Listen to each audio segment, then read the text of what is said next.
I'm so excited to welcome you all to Happy Go Lucky at Heart podcast. I have a mission to support others with undiagnosed autism to get a diagnosis because my mum fought a long battle. But please don't go, because this podcast is for absolutely everybody, especially mental health too. And I mean everybody, because I will share with you lots of unique yet personal stories from all age groups. So please meet your host, Vicky Kidson, otherwise known as me. Buckle up, because it's going to be a long mission. So enjoy and live life to the full.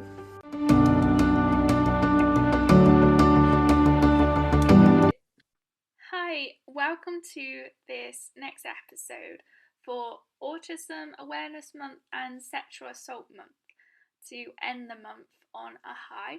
So I'm going to be chatting with Denisha Seals from Water2Spirit, talking about her journey with abuse and PTSD, complex PTSD. I would like to add, I was very anxious in this video. I couldn't really talk that much about what I experienced, and it really triggered me. So the conversation didn't flow as expected, but I hope you enjoyed this episode. Denisha is going to talk about her experience with trauma as a multicultural woman. I hope you enjoy. So, are you on the autistic spectrum yourself, or so? How has your autism affected your experience with trauma? Oh gosh. So I was actually born into trauma. That's how I say. When I was being birthed, my umbilical cord was wrapped around my neck, and I was actually drowning in my own blood and mucus as Oh, a that sounds baby. awful. My mom didn't get to see me for 3 days until after I was born. And so that, when I say I was born into trauma, that was, I think, a prelim of the life that I had, my childhood. I also am a survivor of childhood sexual assault as well, and poverty, homelessness, and failed social service programs. And when you go through the things that I went through as a child with child sexual assault, not molestation, actual sexual assault, before I'm 5 years old, my brain is already rewired. And of course, you are born with autism. A lot of people think, unfortunately, you get a shot and then all of a sudden the child has autism, which is ridiculous. But I actually didn't find out that I had autism until last year. It made so much sense. But unfortunately, a lot of people to this day still don't believe that women can have autism. There's this huge debate in medicine. Can women have autism? And it's like, yeah, so if a man can, that means a woman can, like, because there's only, one chromosome that separates us. So Yeah. of course they can have it, we can. So it's even more complicated on my end because I'm Afro-Indigenous. And as a woman of color, and being diagnosed with being on the spectrum was just kind of a quandary to a lot of people. But I think that, to answer your question, it actually, I don't know my life without it. Honestly, I don't know how the two connect, but what I do know is my brain is not the same as everyone else's Yeah. with the All the, CPTSD and with the autism. all the research is done with white males as well on the autistic spectrum, and we don't know any female research. Is just kind of, I think there is some now, but like in the past, so it's all white males. Yeah, And and that still hasn't really changed. Like here in America, for example, little black boys are more likely to be diagnosed with ADHD when they're supposed to be in gifted programs. Little black girls are more likely to be suspended from school because people find us more aggressive than. I just think that Western culture, Western society traumatizes people, and instead of assisting with the healing of the people that it has traumatized. It continues to marginalize and minoritize individuals. So therefore, we're less likely to be diagnosed with the things that we struggle with because we're not comfortable going to doctors, considering here in America, at one point, they experimented on people of color in medicine. So there's a lack of trust there too.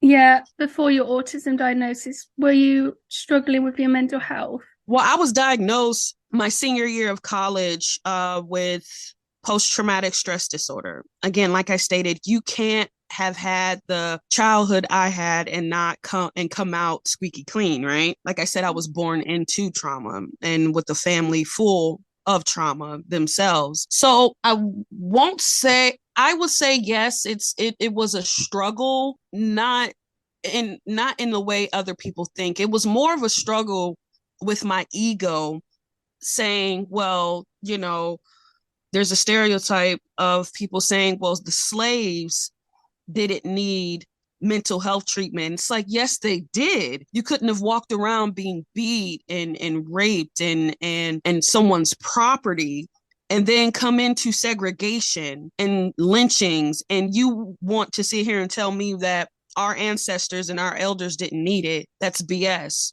Of course they needed it. They would have been so much better for it. But yeah, I would say I always did therapy, but the therapists were always outmatched by me. Again, I just think Western culture is very slow. Less than 2% of mental health practitioners are of color here in the United States. And the percentage is even less than that in psychiatry. Oh. So I will say maybe academically they were qualified, but socially, culturally, spiritually, they were completely, and in some aspects, intellectually, completely outmatched with me. They would tell me they were outmatched.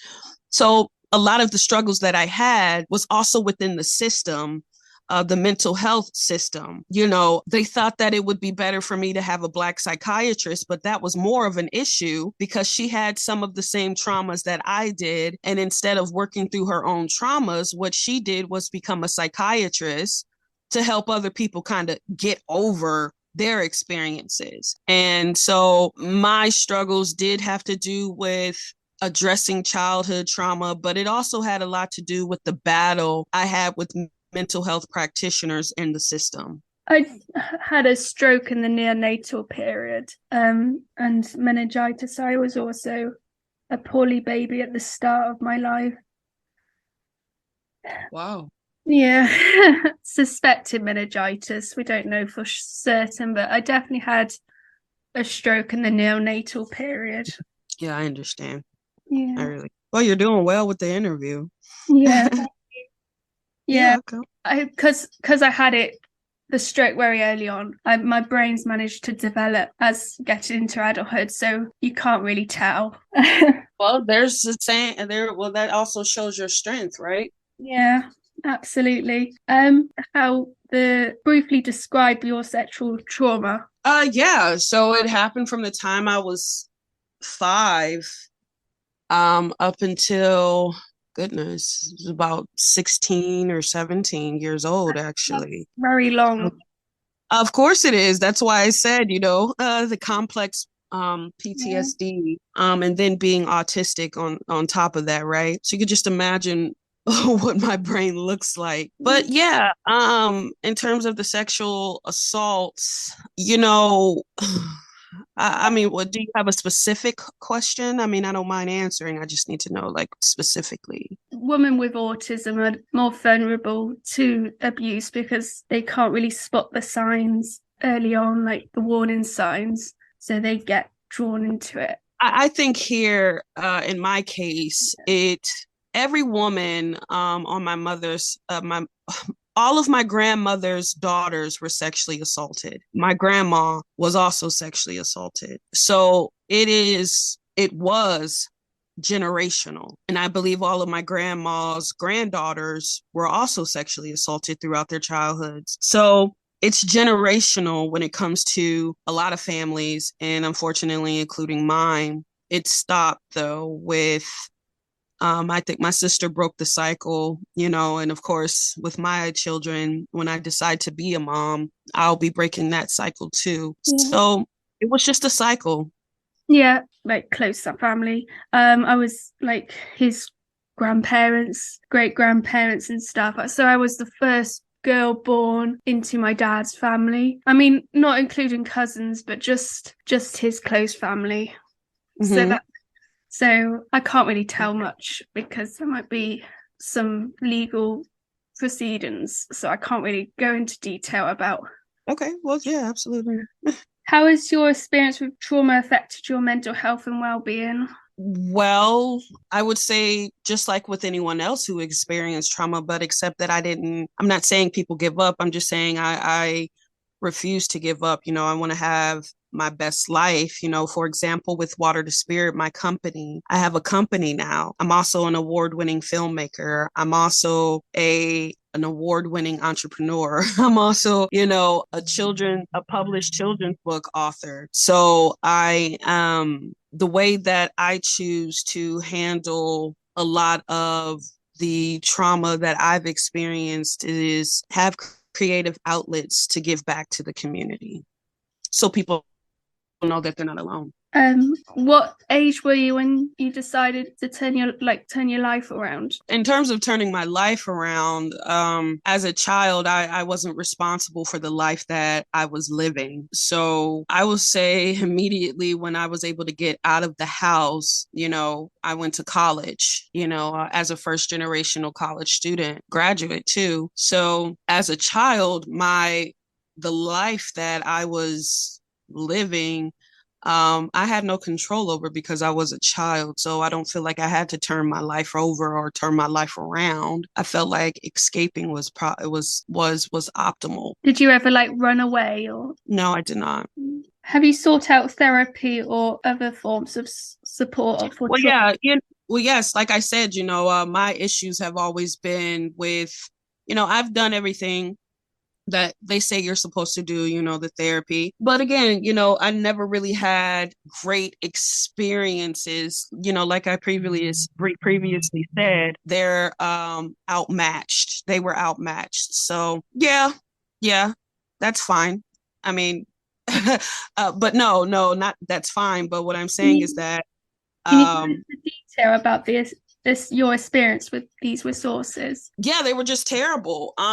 Like I said, they were outmatched. They were white and they didn't understand aspects of who I was culturally or spiritually, and they're not trained to understand those things. So I found myself to being very uncomfortable. For example, I had a therapist wanted me to read a book by Viktor Frankl, who was a Holocaust survivor and a man. And I said, I don't want to read the book. I said, can you find me a book on a woman of color or an anthology with women of color who are survivors? And she had the audacity to tell me that wasn't important and that Viktor Frankl was a survivor of the Holocaust. And like I told her, you are, you cannot tell me that you can help me if you're telling me that reading a book by women of color who've been through my experiences are not relevant, and you want me to read a book by a white Jewish man who survived the Holocaust. Not only are you inept, but you're very insular, and there's no way you can be able to help me. To say that people of color experiences do not match the experience of Holocaust survivors, I find reprehensible. So that's an example.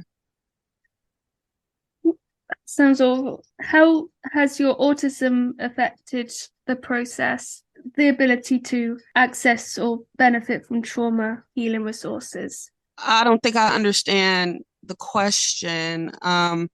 I don't think that I have benefited from any of the resources that they say is available or have been. I think if I did benefit from the resources, I would have been diagnosed with CPTSD very early on as a child in my life. I've also would have been diagnosed with autism very early on in my life.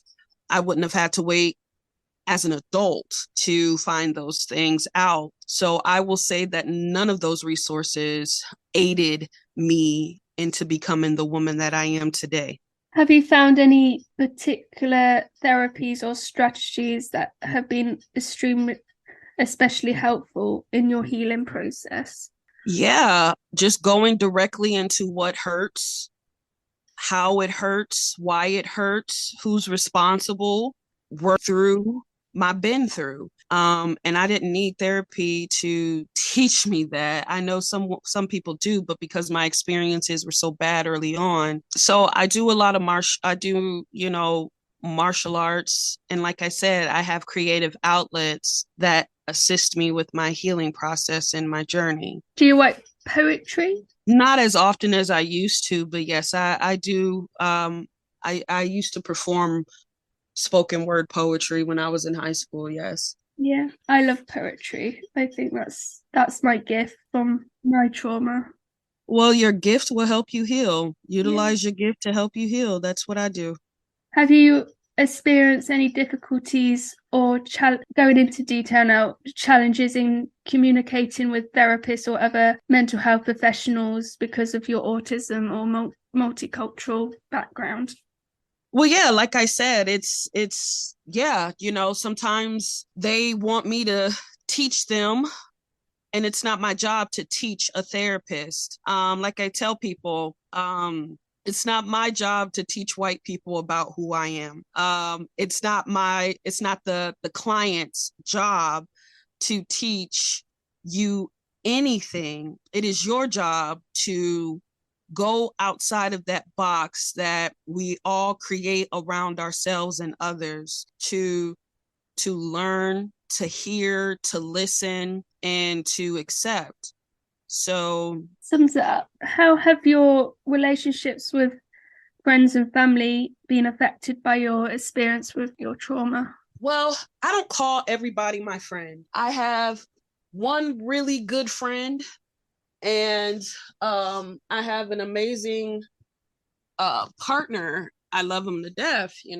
But outside of that, and regarding family, I was telling my spouse the other day, I said, they say blood is thicker than water, but water is easier to clean up than much more easier to clean up than blood. To me, family is who you create your family to be. And I have no obligation to them, and they don't owe me anything. So I will say that I'm not very close with my biological family, and I think that's what's best, honestly. Yeah, I hardly speak to my fraternal family. Yeah, there's nothing wrong with that. I don't really even know my dad's side of the family, and I am okay with that. I don't believe I'm missing anything in my life because they're not in it. And the same goes for my mom's side of the family. I don't really feel like I'm missing anything because I know who they are. Are there any resources or support that you wish were more available to you as an autistic, multicultural woman dealing with trauma? Yes. Is there anything else you would like to share about your experience with healing and struggling with trauma while being autistic? Yeah, just understand. I think, anyone listening to the podcast definitely have the understanding that it is a journey. And when you make up your mind that you are worth growth, you are worth love, you are worth healing, you are worth happiness, then you no longer have to make excuses or apologies for others people's feelings on telling your story. And the hardest thing you can do for yourself is the greatest thing you can do for yourself, and that's healing, telling your story, and remaining authentic. And remaining authentic does not require you to, how do I say this? Remaining authentic does not require you to hold on to what other people on the outside may think or feel, because it ultimately isn't about them, it's about you. Wise In the one. moment, yeah. And when someone, you never know, someone hearing this podcast might hear a little bit of what you said and they don't feel alone anymore. Yeah, absolutely. Can you dive deeper into how has being a multicultural woman affected your experience with trauma and healing? Well, like I said, there's just not a lot of studies. There's not a lot of outreach in our community. There's just not a lot of things that are accessible. Have you encountered any cultural barriers to accessing trauma healing resources? Can you describe them? Again, like I said, when you're marginalized, there's not a lot of outreach, there's not a lot of funds, there's not a lot of resources available to you. So going back to finding practice to help your mental health, have you found any cultural traditions or practices that have been particularly helpful on your healing journey? Prayer. Yeah. And in a hipe, which Westerners call it sweat lodge, that helps as well. So in what ways do you feel that being a multicultural woman has given strength and resilience in coping with trauma? I don't think I cope with trauma, but I will say to know that I come from a long line of strong, incredible people who were forced to endure, and I refuse to do that. So to know that they didn't have a choice and I do, that allows me to keep going too. Have you found any community or support groups, particularly for multicultural women dealing with trauma? No, not at all. Like I said, I've tried them, but nothing was becoming. Is there anything else you would like to Yeah, sure. I have a children's book, I believe is also available in the UK, and it's called Butterflies in Me. And it's about children who from all walks of life. It's an anthology, 4 stories, and it also has illustrations, and it allows youth to understand that they're special, strong, and they did nothing wrong. Some of them have been diagnosed with PTSD, anxiety, ADHD. So the children's book is also available for purchasing. How has your experience with autism and your cultural identity affected your understanding and perception of trauma? It didn't. It really didn't. I don't think the two are connected. Like with your book, what other ways have you channeled your experiences with trauma and healing into activism and or advocacy work? Well, like I said, with the films, my children's books, and creating things to give back to the community. That's Yeah. Yes, that's the main way. Could you tell me more about Water2Spirit? Yes, so Water2Spirit is my company. What we do, we're partnered with the state of Nebraska to work with female youth who are on probation and who also need family support, case managed tutoring, and my company, we assist them with, financial literacy, self-esteem workshops, homework help, and making sure they get off of probation to be productive citizens. That sounds really good. Thank you. Can you describe the types of stigma and discrimination you've experienced regarding autism and multicultural? Well, yeah, again, I would just say with I gave the example of the Viktor Frankl book versus her feeling it was important for me to read books of women about women of color. So yes. Yeah. How do you believe that society can better support neurodiverse, multicultural women who are dealing with trauma and seeking healing resources? I really don't think this society can do it. Again, it was based off of trauma. It was based on, I mean, the construction of this society was based on traumatizing groups of individuals. I genuinely do not believe Western culture is capable of truly understanding that, or even truly understanding how to help. I really don't believe there's a possibility of that until they actually admit and recognize the pain that they have caused and the residual effects of it. Sounds good. I'm a bit anxious today. I'm really sorry. You're fine. We can reschedule if you want. I mean, I don't mind rescheduling with you. I actually think I might have triggered you a little bit too. So I think we can reschedule too if you'd like. I have no problem with that. Yeah. Yeah, we can do that. I think that would be better. Yeah, we can do that. Yeah. Just deep breathe and recognize that you are safe and you are very, very strong. And we get to do a part 2. And then I get to turn my video on. I promise I won't look so rough. It would be lovely to see you. Yeah. All right. Awesome. All right. So with all that right. being said, we'll see you soon. Yeah, that'd be great. Okay. All right.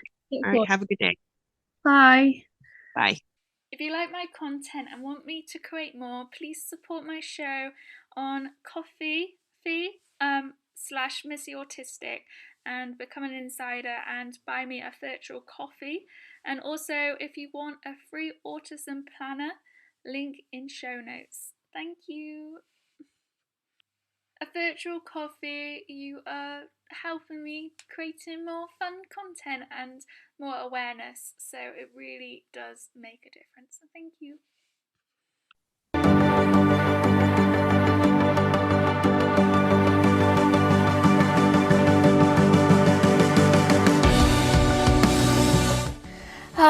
Yet another wonderful interview. Much obliged for you to stay and listen to Happy Go Lucky at Heart podcast. If you enjoyed the show, please keep on boasting about it to your friends and family. And if you have any spare time, please help an independent podcaster get known. So please leave a 5-star review on whichever podcast platform you listen on, and click the link in the show notes for many more ways to connect with me. Bye! Mwah!